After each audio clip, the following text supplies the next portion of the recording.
Hi, and welcome to another episode of Westies and Besties podcast. My name is Alex. I'll be your host today, and joining me is a absolute legend, basically. We're really looking forward to this one. Craig is, well, he'll tell you a bit about his background in a second, and he's brought along the little man of the house, little Steve. So we'll just actually jump straight into this. Craig, again, thank you very much for jumping on. Appreciate it. No worries. It's a pleasure from you having me on board. I appreciate that. Oh, you're welcome. So just for our viewers and for the worldwide Westie community, just give us a bit of background about yourself, Craig. So my name's Craig Harrison. I served 23 years in the British Army, 16 years as a sniper. And I held the world record for the longest sniper kill in the world. And that's where, everyone knows my name from. I'm all over the place. And I'm a big advocate for mental health and talking about mental health, especially in veterans. And I'm a proud owner of a 1.5-year Westie called Steve. Awesome. Fantastic. Brilliant. Well, that takes out the first question. Right. How old is Steve now at the moment, Craig? He's 1.5 years. I got him in November last year. No, he's 1.5 years. Yeah. Oh, I see. So you've had him since he was a pup? Yeah. Wow. I remember I had a Yorkie, Betsy, and she passed away, 17 she was. And wow. Never been to the vet, never anything wrong with her. I used to go running with her and everything, only a little thing. I originally bought her for Tanya, and she ended up being mine, and we were inseparable. And she passed away. It's got to be 3 years now, or might be even 4 now, I've got her ashes upstairs, and it was a big hole in my heart, a massive hole. And I've always loved English Bull Terriers, with the long noses, and obviously Westies as well. And I didn't know much about Westies. And I remember Tanya saying to me, we're going up to Bedford. I'm going shopping with my mum. And I thought it was a bit strange. She never goes shopping with her mum. And she goes, we're going to Blue Water. So we went all the way up to Bedford for her to come all the way down again to go shopping in Blue Water. And anyway, I was in this her sister's pub and her brother's sister's pub, and she came back in and sort of gave her a kiss and a cuddle, and she goes, "Do you want to see what I brought?" And I went, "Yeah, go on then, bring it in then." And she brought this little bag in, and I opened it, and it was Steve inside, and everyone was filming it, and I just broke down. I couldn't speak. I just said, "This is Steve," and Tanya was going, "Yeah, it is." And do you know, the video went viral, absolutely viral. I don't know how many views it got, but I had people ringing me up in America, but I had the hate comments, that puppies aren't for birthdays or Christmas, and kennels are full of regrets and stuff like that. And we, as a family, me and Tanya, we've got 2 other dogs, and we were never like that. It's a dog for life for us. Me and Steve have been inseparable ever since. And I take him everywhere. Everywhere I go, I take him. And it's weird. I'll get a bit of anxiety when I leave him too long. And Tanya says to me, she goes, "But it's going to rub off onto Steve if you're not too careful," But yeah, I don't want to get emotional, but he's my buddy, and he comes down to my survival school the weekend, and he wanders around the wood on his own, and yeah, he's brilliant, absolutely brilliant, I love him as well. He's beautifully groomed as well. Oh, that's Tanya, that is. If I had my way, he'd be scruffy himself. But he hasn't got the Westie cut on him because he's in the woods all the time, and it wouldn't work. Yeah. Because they have two coats, don't they? It looks like he's down to his first coat there. Yeah. Oh, We keep his beautiful. face long, Right, yeah. but he's a good boy. Yeah, you can tell they got the typical Westie sort of cut as well, aren't they? Yeah, the dog groomer said, because we wanted his head short, and the dog groomer goes, well, he's got a funny shaped head. So if I gave him a short head, he's going to look pretty weird. So we gave him a Westie cut head sort of thing, but he hasn't got the skirt on him. Yeah. Yeah, I don't mind the skirt, but on the practicality thing, it's great for when you're showing them, crufts and things like that. Brilliant, yeah. But what the normal day-to-day thing is like the less underneath, the better, because they do get out and about, don't they? They start sniffing everywhere. Yeah. Like I take him for a walk, and I've got an extendable lead for him because I feel he's all right off the lead, but he would run. I don't want that feeling. Do you know what I mean? When just bolting. So, but I've got a habit of just keep on walking. The lead just, and I think, where's he gone? And he's in somebody's bush, right in there, sniffing around. Yeah, he's very curious. And if he sees somebody, he will stare them out, and he will try and work them out, and his head will be tilting to left or right. But yeah, he's such a character. Yeah, fantastic. No, he's a handsome little fella. Jeez, look at him. He's watching us all at the moment. It reminds me of our Westie that we had, the little Buffy. Yeah, it looks quite similar to him. Yeah. Yeah, the beautiful little things, aren't they? Beautiful. So what's the so what prompted you to get a Westie then, Craig? Do you know what? I didn't want another dog after Betsy. I said to Tanya, no, I'm not ready. And my mum's always had dogs, and I never knew what a Westie was like. Never. I just thought they were good little dogs, robust little tanky dogs, and Tanya surprised me. She got him from a farm. And the mum was quite big. But and she picked him up, and they must have doped him or something because he was so docile. And then he came around, he was so lively. And me and Tanya going, what the hell have we done? Because he was just a little terror, but he got into his own. Yeah. And yeah, he's cracking. He's cracking. Never regret it. Would never regret it. So was he called Steve when you picked him up, or did you name him Steve? No, I called him Steve. Yeah, I think human names for dogs are absolutely fantastic, And when I ring the vet up and they say, oh, booking your dog in, I said, yeah, he's a Westie. She goes, oh, his name? They go, Steve Harrison. And she goes, no, the dog's name. I goes, that is the dog's name. Yeah, and yeah, it suits him as well. But when he's bad, we're calling him, and all we go is Steve.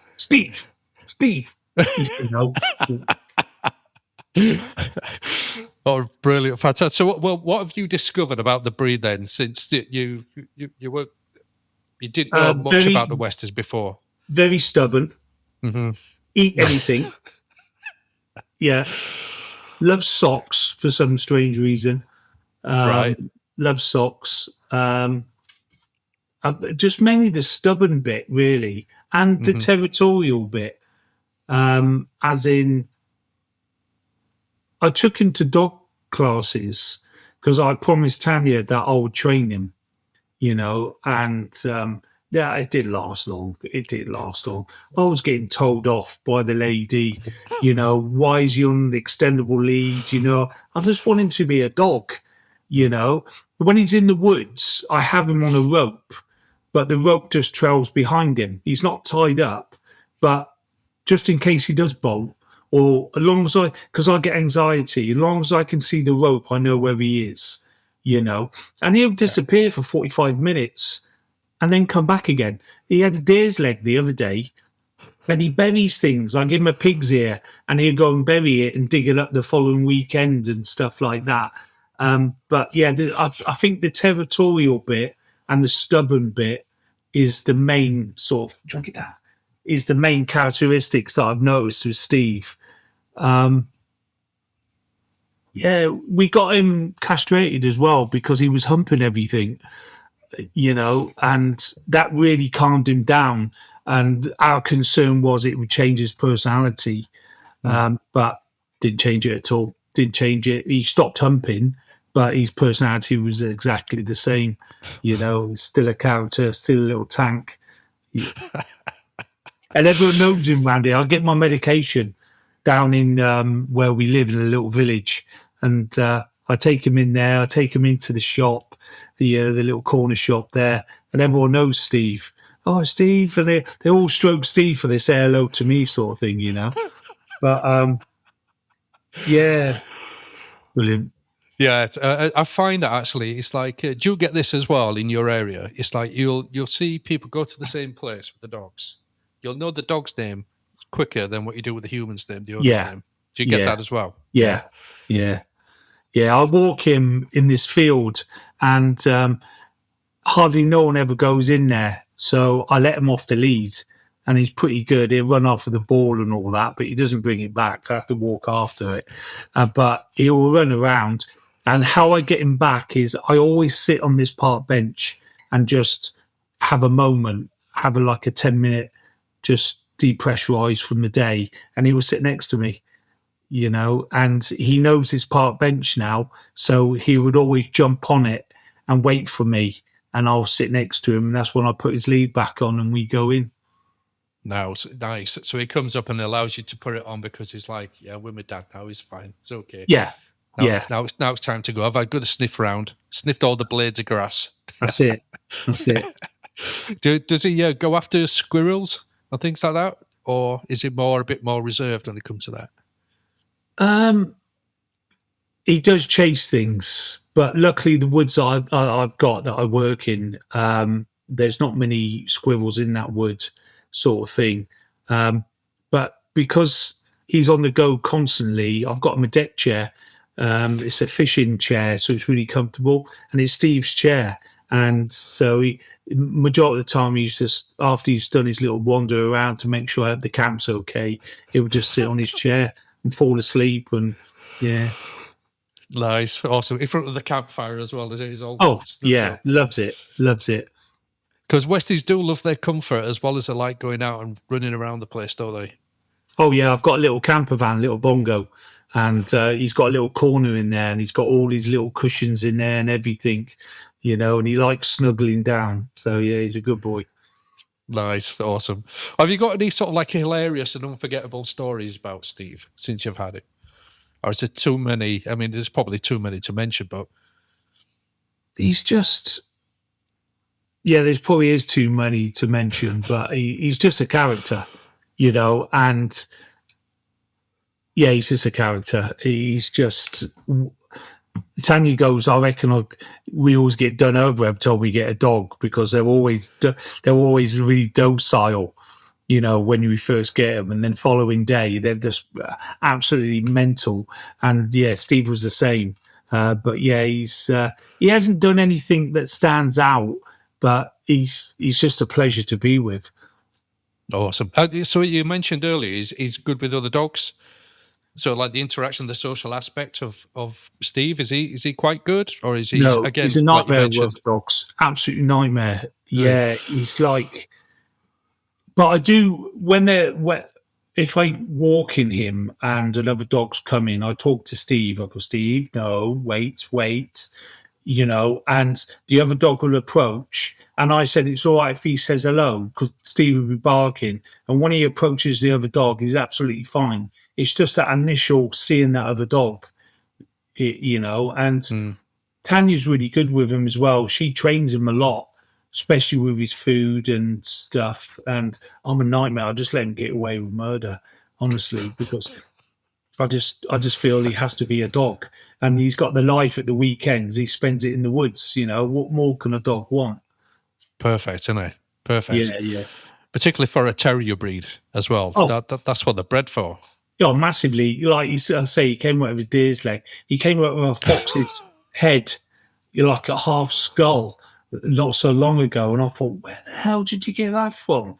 And he's just looking at me with this fox's skull, happy as Larry, and he'll go off again, But yeah, I don't stop him doing what he wants to do. But I tell you what he is, though, because he's stubborn, if he's sniffing somewhere and you call him and you pull the lead a little bit, he will struggle against that lead until he's finished what he's doing. And he goes, no, I'm not going nowhere. I want to look at this and I'm going to do this. When I'm ready, then I'll come. So my walks are like longer than they should be because I'm just spending time stopping and starting with him. Yeah. It's called the, you've probably heard of this, the Westitude. Yeah. No, I haven't heard of really? it. Westitude. That's pretty good. I think that sort of like sums them up, doesn't it, really? I only heard of dog whizzies. Is it whizzies when dogs go crazy? Oh, yeah, it's whizzies, zoomies. Yeah. I only heard that a couple of months ago, and I thought, is it a thing? And it's an actual thing. And Steve does it, you know? Yeah, he goes absolutely mental, and he's got this little horse soft toy, and he absolutely loves it. He takes it everywhere around the house. It's got a squeak in it, and he loves it. Right, awesome. So, are you also connected to any other sort of Westie sort of groups or Westie walking groups around in the area? Or no, not at all. I see Westies knocking around, and I think I went to another little village and he saw one called Brutus.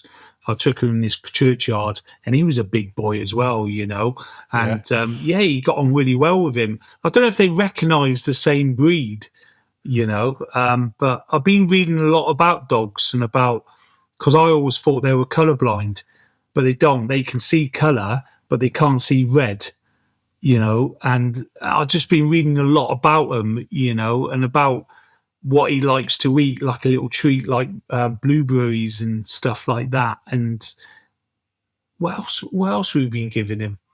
A bit of apple or something, something that's really good, because I know they suffer from skin conditions as well. But we didn't know that until we took him to the vet. So, but yeah, his diet he's on, he's totally good. Blueberries are good antioxidants. Massively. It's fantastic. I give him vitamin B supplements as well. So yeah, he's all over that. Brilliant, nice. So his diet, is he sort of like on dry food? Is he on raw? Is he on fresh? He's on raw food. Yeah, he's on Natural Instincts raw food, which is really, and he's a mixed. So it's like got vegetables in there as well. So he's not on pure raw. So it is a mixture of his diet, and he loves it. He laps it up. Yeah, and we feed him twice a day. Tanya feeds him, and she's taught him to wait. So we put his food down, and Tanya's goes wait, and he'll just sit there looking at his bowl, and then she'll go good boy, and then he'll go and eat his food. So yeah, she's done really well doing that. Me, I just put the food down, he just takes it. Yeah, fair dues. Same with Kim as well. There was the editor of Westies and Besties, but we've been a couple now for over 11 years, and I think it's like when you go to these exhibitions, when it's Natural Dog Expo and things like that, when it comes to the nutrition side, it's 80 to 90% are women that are actually there in charge and taking control of the food. Yeah. Particularly when it comes to dogs, 100%. Yeah, us blokes like, right, just tell me what he needs, how much, that's it, when, and we'll do that while you're out. Yeah, somewhere. Yeah. Do you know what? I forget to feed him sometimes when I'm in the woods because I'm teaching, and I get so caught up in it. And he's looking at me, and I'm going, look at the time, and go, bloody hell, I haven't fed him. But yeah, he's a good boy. He loves a pig's ear as well. He loves a pig's ear. Oh, they'll let you know, don't they? Oh yeah, does he ever? I mean, if with our Buffy, he was like, if you were 1 minute late with his food, he'd just come and stand in front of you and just stare. It's like, and he reminds you, it's like, yeah, sorry about that, mate. Do apologise. What happened again? Yeah. You speak to him like humans, don't you? I speak to Steve all the time about my troubles and everything. They're brilliant, aren't they, counsellors? Because they don't judge. The love is unconditional. Yeah. And if he was to talk, what do you think he would say to you, Craig? Everything's going to be all right. Everything's going to be okay. Yeah, I think he will say that. And he'll probably say thank you, because I do spoil him, and he has got a good life, I like to think he's got a good life, and I like to think he's happy. You know, Tanya always, like I said about my anxiety, my connection with him. If we go out and we leave the dogs in the house, I really want to get back to the house to Steve, you know, and but he's just flat out on the kitchen floor because it's cold. But I think he will say it's going to be all right, you know. Awesome. Yeah. I was feeling a bit choked up there where you were saying that, what he'd actually say, mate, to be honest. Because we do everything for them, don't we, you know? And they're not pets, they're furry family members, aren't they? You Oh, know? it's my mate. Oh, it's my mate, you know, and Yeah. yeah, he's just, The bond that we have for them is it's just next level, and it's just different, completely yeah, different. yeah, yeah, Yeah. he's brilliant. What's one thing that you've actually learned from as well, Craig? Would you say? But from Steve, Yeah, from Steve. What's he sort of like taught you? to enjoy walking, you know, we've got two other dogs. They're mainly house dogs more than anything else. We've got a big garden and all that, so they get exercise. But Steve, just to get out and have a walk, and it was good for my mental health just to get out. And because I've got Steve, it's a reason to walk and clear my head. And yeah, yeah, Yeah. Okay. Yeah. No, it's yeah, they're certainly unique, particularly the Westies, man. They're just ooze character. It's like they tell us what to do, when to do it, don't they? yeah. But they give us so much love and so much fun. They're sort of comical as well. So yeah. So is there a certain look that it gives you as well that you just like actually doubled up with laughter and things like that? Well, really, he stares at me. Oh, he will stare at Tanya, and but yeah, he will stare at you. And I, me reading about dogs more and getting into it, I probably since I've had Steve, I've read more about dogs' behaviour than I did when I had Betsy, because I was still in the military with Betsy, and I used to run 5 miles out, 5 miles back, and Betsy used to stay with me all the way. And she was a big Yorkie, and I walked to drop my camper van off the other day, and walking back, it was probably a little bit too much for Steve because I've got to remember he's a Westie. He's not, you know, even though they are got good dogs, they're not long walkers. You know, they're like take them in the field, to run a ball for a while, then come back sort of dog, you know. And Tanya has to remind me sometimes that he's not Betsy, you know. But yeah, the stare that he gives you just. And then he likes his. Like, sorry, while I was going with that, is he likes his own space. Mm. So when he wants to be with you, he'll come out and rest his head on your lap, and then if he knows you're okay, and then he'll walk off. And I've learned how they lay and how they look at you is what they feel, and it's quite interesting to read about that. But when I'm driving the car, he sits in the front with his seatbelt on, but he'll rest his head on my leg, but on his seatbelt. Yeah, he likes the tactileness, but when he wants his own space, I want my own space. Yeah, and even if you're going over to him when he wants it, you know, it's how you do. They just like look, he's like, get off, I'm not ready yet. Yeah, yeah. But again, that's the character in it of the Oh, it's breed. his It's terms. just Yeah, without a doubt. so. What would you say he actually rules the house? There, would you say, Craig? No, we've got a little Yorkie called Wilma, and Right. she's Diddy, and everyone thinks she's still a puppy because she's so small. But Steve antagonizes her, like he nips the back legs. And we've got another dog called Teddy, and he's a peekapoo, Pekingese cross poodle, and we got him from America. So we saved him from America, Wow. and I think he's 9 now, 9 or 8. And yeah, Steve antagonizes him as well. He's a little bugger sometimes. Just leave him alone, Steve. But she's the boss. She's the boss. And then Tanya's the boss as well. They all look at Tanya as the matriarch, because I let Steve get away with so much. I think they look at Tanya as the matriarch, but as dog-wise, I think Wilma. Right. Wow. So the transition from Steve coming in when there's two other dogs there, was it like, I know the hierarchy, isn't they? There's like a pecking order to go with dogs with more than one or two. So was that a hard transition for Steve going in, or was it more of a? Do you know what? Not at all. Not at all. He was just very playful when he was young, and the other dogs are so docile and so chilled out. They really accepted Steve. And I think because we got him as a puppy at such a young age, we were building his character, if that makes sense. And I think you rub off on your dog a little bit, as well as they got their own character, their own personality.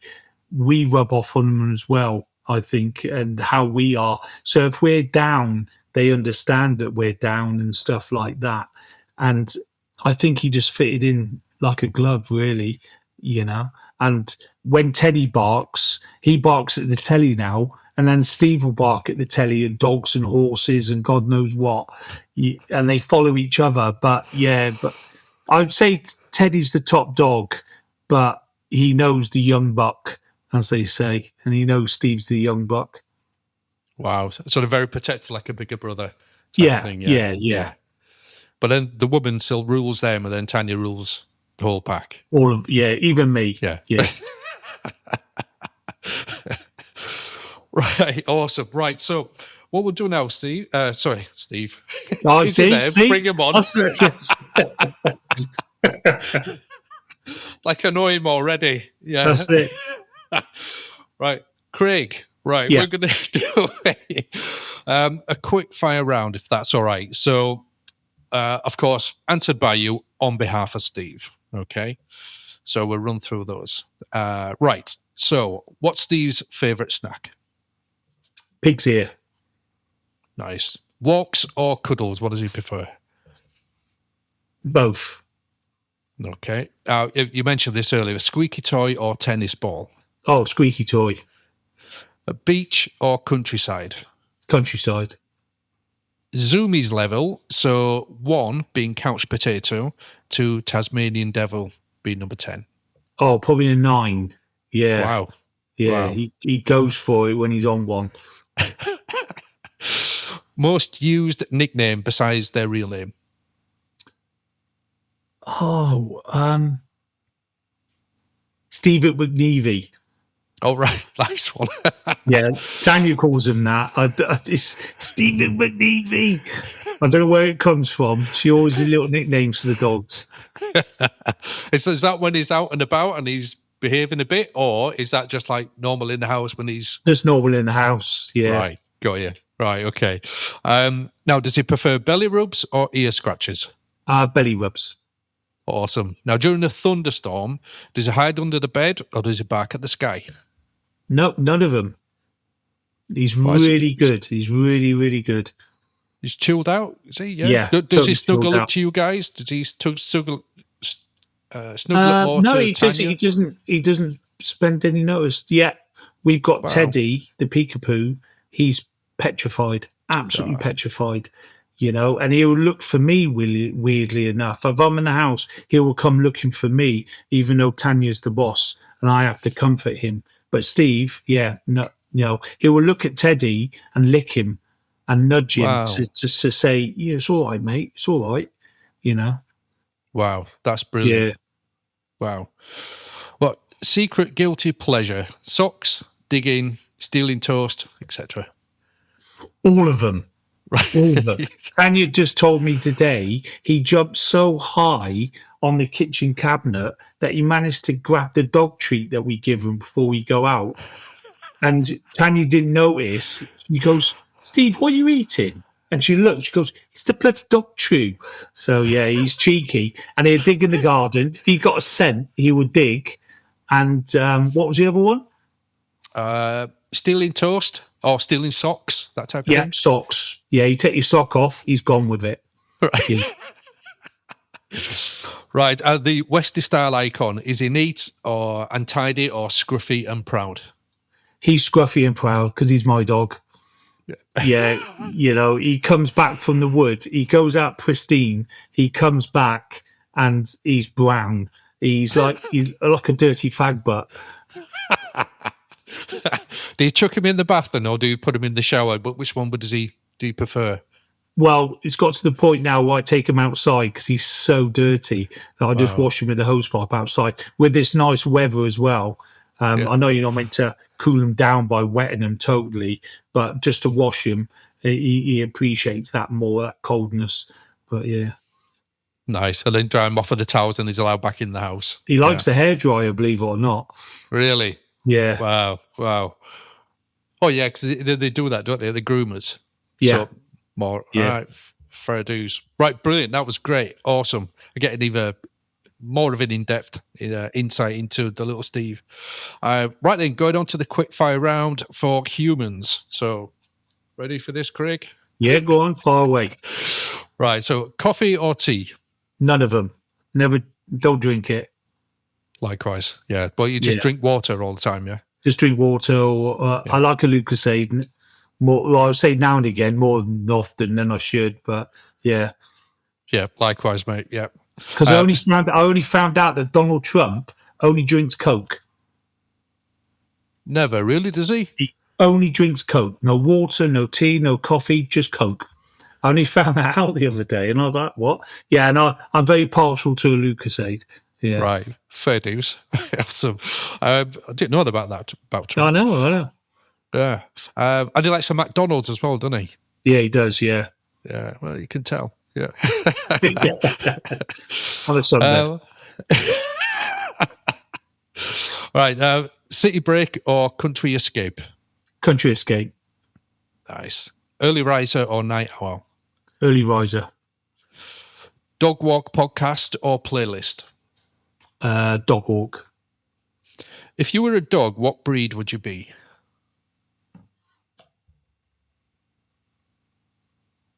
Oh, that's a hard one. That is a hard one. I'd say either a Yorkie or a Westie. Yeah, Nice. My missus will probably say a Rottweiler or something else. But myself, because I've experienced their breed and their personality, I would say a Westie or a Yorkie. Yeah, that's a good one, that is. That's a stumper. Yeah. Right, thank you. Probably the Rottweiler when it's needed and then cage it back up again. But other than that, a terrier. Yeah. Loyal, protective, everything. But I think if you treat a dog like that, it becomes that anyway around you, Absolutely. Yeah, it can get the vibe, the frequency, the vibration around, can't it? Exactly. Yeah. Right. So one thing you can't live without besides your bestie and your other dogs? One thing I can't live without, probably my wife. Yeah. Great answer. If everything fell apart and we had nothing, she's the only thing that would be standing next to me. So yeah, I'm good with that. Brilliant. Fantastic. Favorite Westie expression or look that they give? The 20-yard stare. Yeah. Instagram or Facebook? Instagram. Brilliant. I love the videos as well that you do, by the way, Craig. Thank you. Yeah, fantastic. I actually saw the one where you were introduced to Stevie. Brilliant. I was welling up. I tell you. Brilliant. TV series binge or book with a blanket? TV binge. No, so what sort of program would that be? Dad's Army. Oh, sweet. Yeah. Flat bust. Dad's Army. I'll watch him. Yeah. Well, yeah. Or if I feel a bit down, I want to be on my own. Cartoons, and it doesn't have to be a specific cartoon. It's just cartoons. Wow. So like the old generation one where The Tom and Jerry ones, or Yeah. like Simpsons, Family Guy, or just Yeah, like a mix? all that stuff, Rick and Morty, just random stuff that because I know it's not real, so it puts me at ease, But Nice. cartoons, but Dad's Army all the way.